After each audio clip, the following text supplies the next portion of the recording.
তফসিল ঘোষণার রেকর্ড করতে বুধবার বিটিভি বেতারকে ডেকেছে ইসি। একই দিন রাষ্ট্রপতির সঙ্গে সাক্ষাৎ। উৎসবমুখর ভোট আয়োজনের প্রস্তুতি নিচ্ছে সরকার। নরসিংদীর রায়পুরায় আধিপত্য নিয়ে সংঘর্ষ, গুলিতে নিহত একজন, আহত 10। নোয়াখালীতে ছিনতাইয়ের অভিযোগে গণপিটুনিতে একজনের মৃত্যু। সারা দেশে জেঁকে বসছে শীত, বাড়ছে ঠান্ডাজনিত নানা রোগ, বেশি আক্রান্ত শিশুরা। অভিভাবকদের সচেতন থাকার পরামর্শ চিকিৎসকদের। এবং শুষ্ক মৌসুমে নদী ভাঙন, পিরোজপুর ও ঝালকাঠিতে বিলীন হচ্ছে বসতভিটা, ফসলি জমি সহ নানা স্থাপনা। নিঃস্ব অনেক পরিবার, স্থায়ী বাঁধ নির্মাণের আশ্বাস।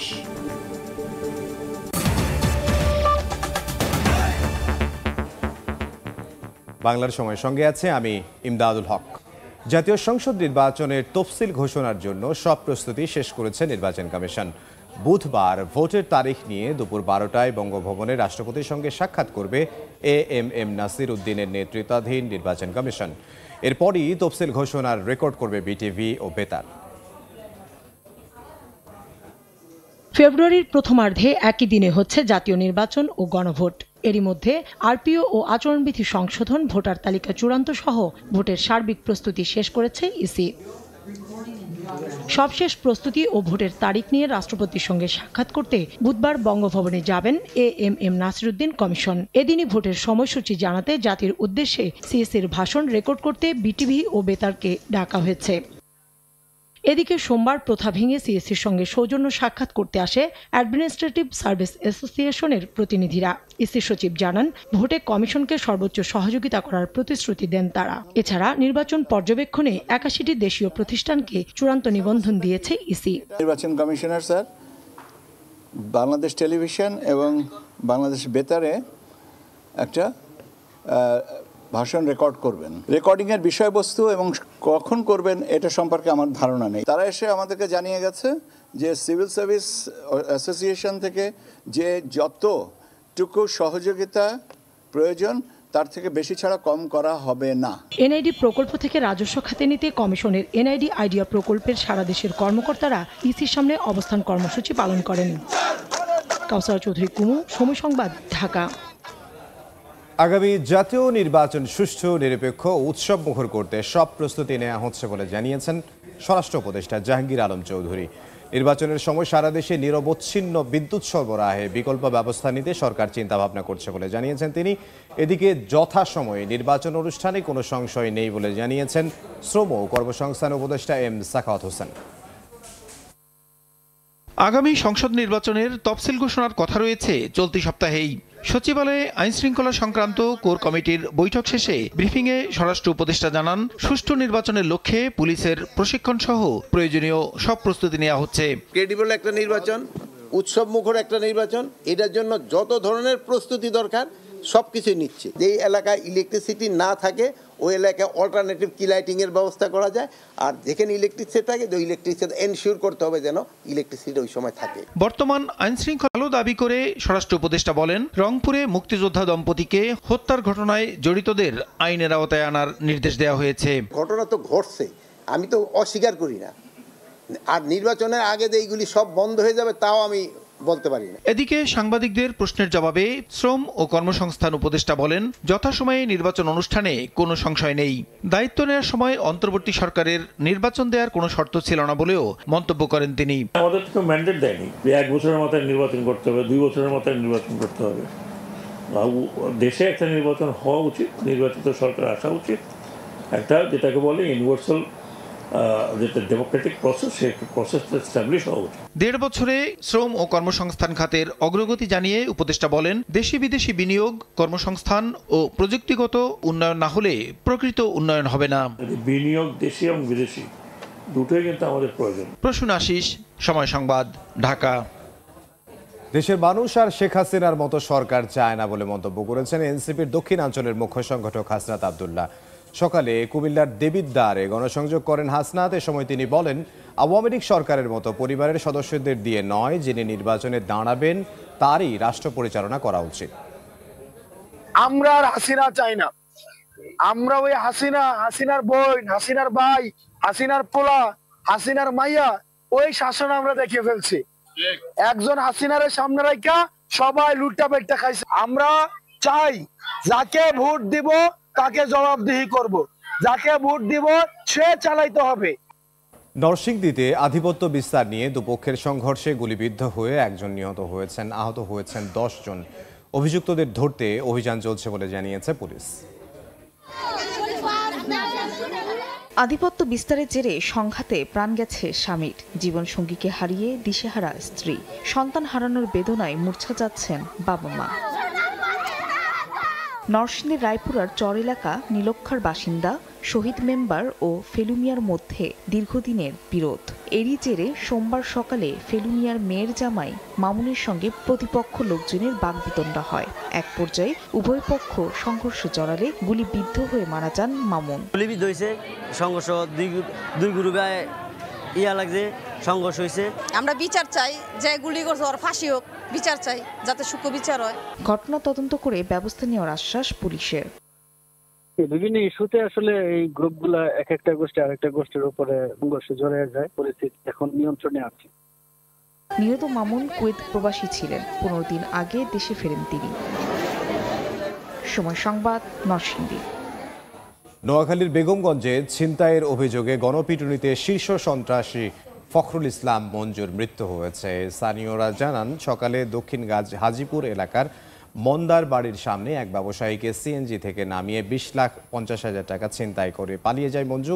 বিষয়টি জানাজানি হলে মসজিদের মাইকে ঘোষণা দেন এলাকাবাসী। পরে তাকে ধরে গণপিটুনি দিলে সেখানেই তার মৃত্যু হয়।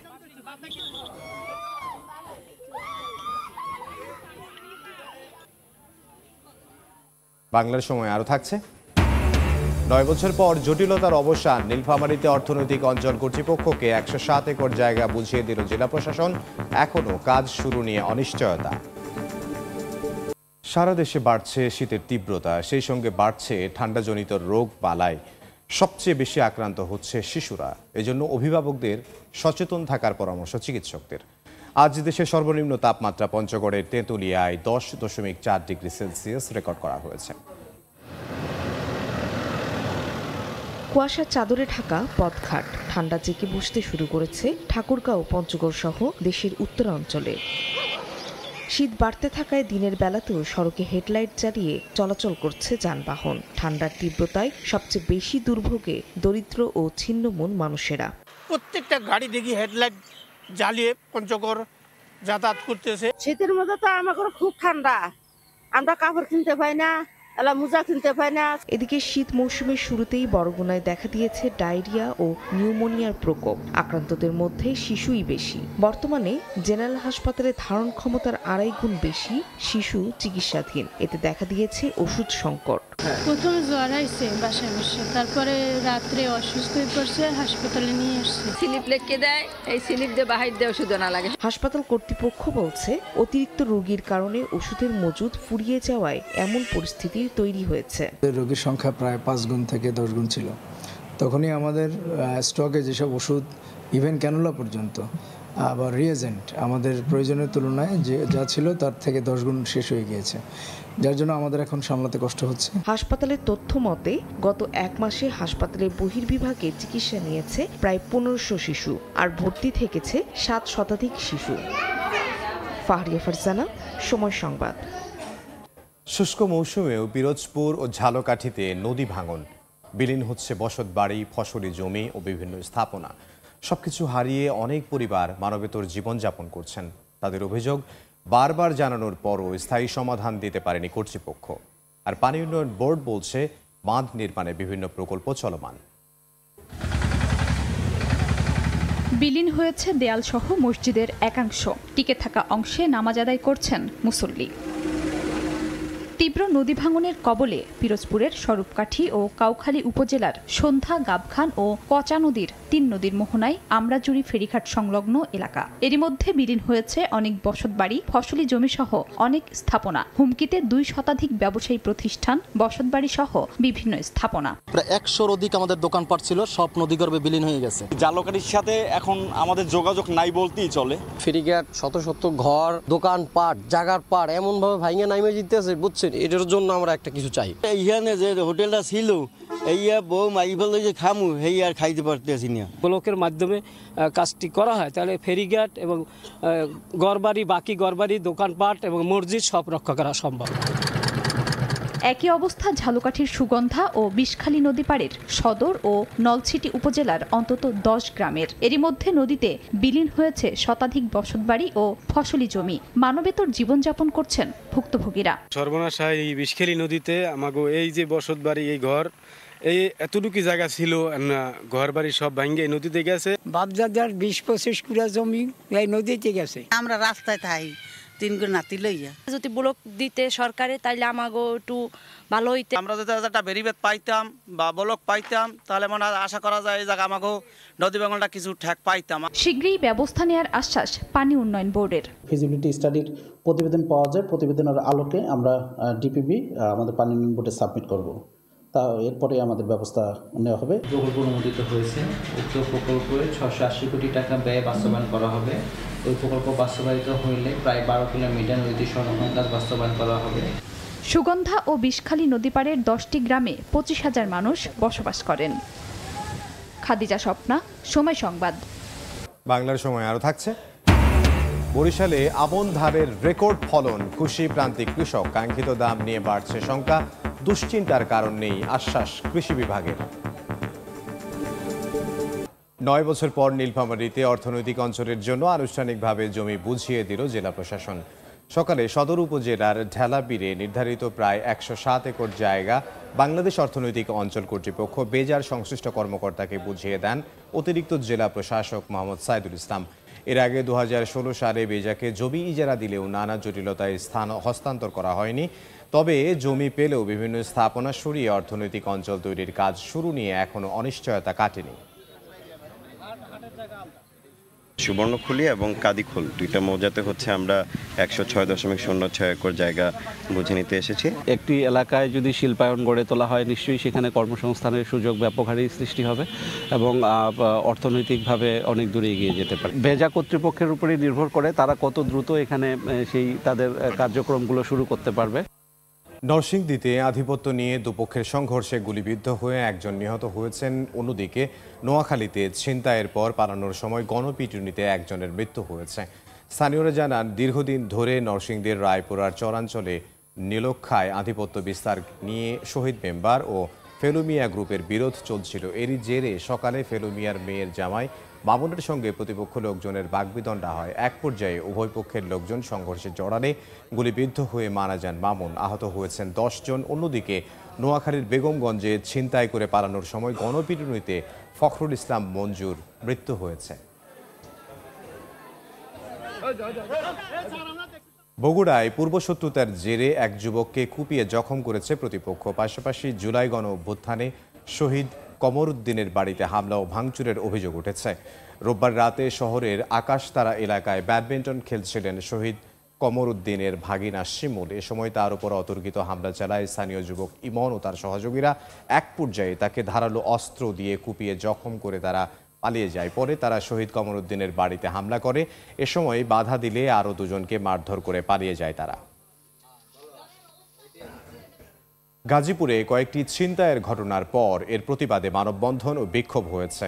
সকালে টঙ্গী পূর্ব থানা ফটকের সামনে ব্যানার ও প্ল্যাকার্ড নিয়ে এতে অংশ নেন এলাকাবাসী। এ সময় তারা অভিযোগ করেন, টঙ্গীতে প্রতিদিনই ছিনতাই, চুরিসহ নানা অপরাধমূলক কর্মকাণ্ড ঘটছে। আশপাশের এলাকাগুলোতে নিরাপদে ঘাঁটি বেঁধে আছে অপরাধীরা। অপরাধ দমনে শিগগিরই কার্যকর ব্যবস্থা নেওয়ার দাবি জানান তারা। ময়মনসিংহে ফয়সাল আহমেদ রিগান হত্যার বিচারের দাবিতে সড়ক অবরোধ করে বিক্ষোভ করেছেন স্বজন ও এলাকাবাসী।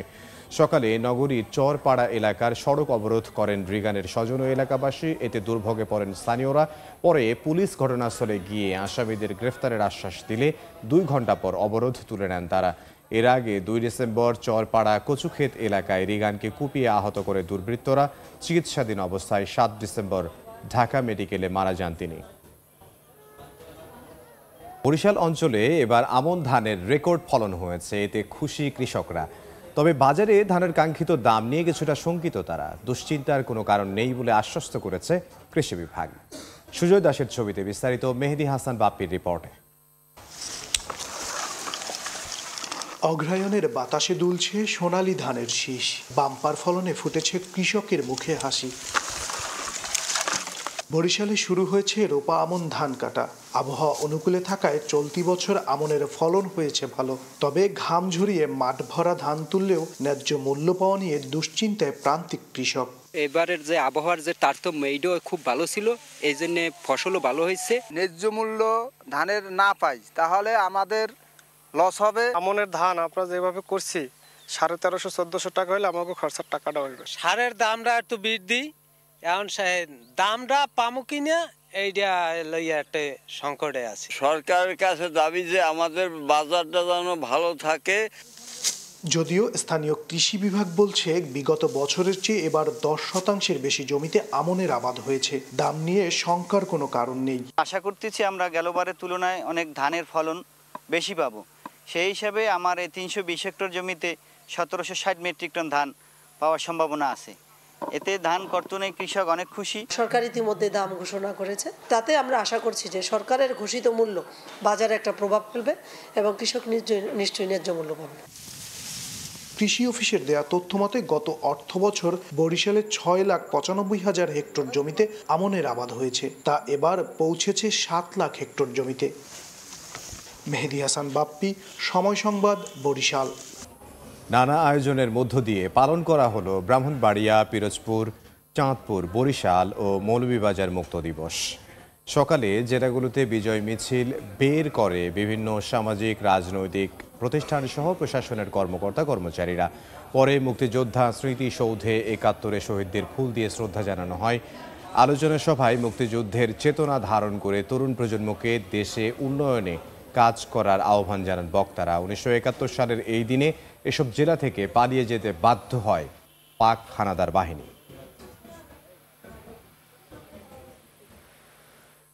বাংলার সময়ের শীর্ষ সংবাদগুলো জানিয়ে দিচ্ছে আরও একবার। তফসিল ঘোষণার রেকর্ড করতে বুধবার বিটিভি বেতারকে ডেকেছে ইসি। একই দিন রাষ্ট্রপতির সঙ্গে সাক্ষাৎ, উৎসব মুখর ভোট আয়োজনের প্রস্তুতি নিচ্ছে সরকার।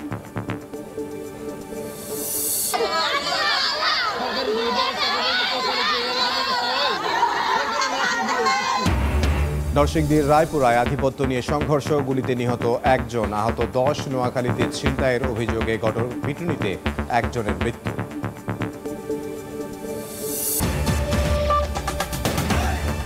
এ ছিল বাংলার সময়ে। সন্ধ্যার সময় নিয়ে আসছি কিছুক্ষণ পর, সঙ্গে থাকুন সময়।